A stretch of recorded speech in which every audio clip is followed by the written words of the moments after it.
It was a quiet evening in the town of Ravendale, where the golden light of the setting sun painted the sky. Oliver Bennett, a curious historian in his mid-30s, had always been captivated by the mysteries of time. With short brown hair, thoughtful green eyes, and a sturdy build, he had spent years studying ancient texts. One day, he stumbled upon a strange artifact, a small bronze hourglass with intricate markings. It was unlike anything he had ever seen before. Oliver brought the hourglass back to his study and began examining it closely. As he turned the hourglass over in his hands, an unexpected surge of energy pulsed through the room. The air seemed to crackle with electricity, and suddenly, the world around him shifted. The cozy study walls vanished, and Oliver found himself standing in the middle of a vast, ancient city. He looked around in disbelief. The city was unlike anything he had ever imagined. Its towering stone structures reached toward the sky, and the streets were filled with people dressed in flowing robes, speaking a language he couldn't understand. A woman approached him, her long, dark hair flowing behind her.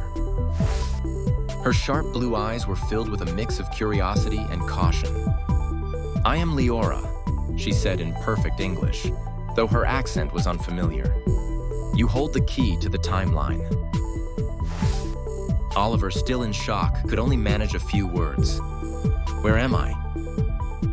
"You are in the ancient city of Kelara," Leora explained. "This place exists outside of time. You've unlocked a portal that very few have ever accessed. But beware. Time is not something to be trifled with. Every decision you make here could alter history." Leora was tall and slender, her robes shimmering with a faint silver glow. Her expression was serious, and her presence seemed almost otherworldly. She led Oliver through the streets of Kelara, explaining that this city was a nexus, a place where time flowed differently. Travelers from various points in history had found their way here, each one facing challenges that tested their understanding of the past and future. As they walked deeper into the city, Oliver noticed the atmosphere growing heavier. The people around them seemed anxious, and dark clouds began to gather overhead. Leora's face grew tense. "The Chronos," she whispered. "They are the guardians of time, and they have sensed the disturbance your arrival has caused." Suddenly, the ground trembled, and from the shadows emerged the Chronos.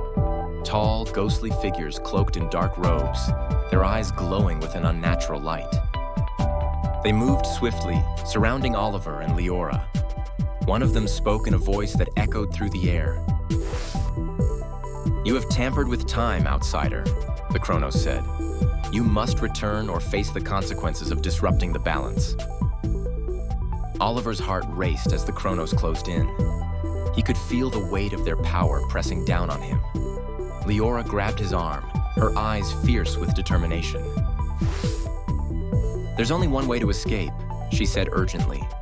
"We must reach the Tower of Eternity, the only place where time can be controlled." They sprinted through the twisting streets, dodging the grasp of the Chronos at every turn. The Tower of Eternity loomed in the distance, its massive stone walls glowing faintly with an ancient energy. Just as they reached the entrance, the Chronos caught up to them. The Tower of Eternity loomed in the distance, its massive stone walls glowing faintly with an ancient energy. Just as they reached the entrance, the Chronos caught up to them.